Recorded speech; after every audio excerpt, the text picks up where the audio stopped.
Wewe tangu umemaliza chuo umeshawahi kutengeneza kiasi gani? Eti unaposema mshahara mdogo, maana yake kuna mshahara mkubwa unapata. Unaingiza shilingi ngapi kwani wewe?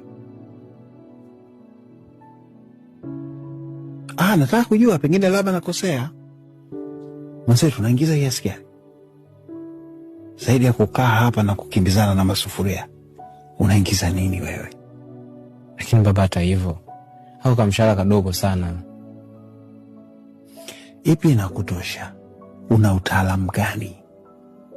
Kwamba labda una mavyeti, unagombaniwa kama wale mamaketia wale, kwamba una ujuzi fulani, ukifika unaweza ukapandisha kampuni, sales zake zikapanda juu.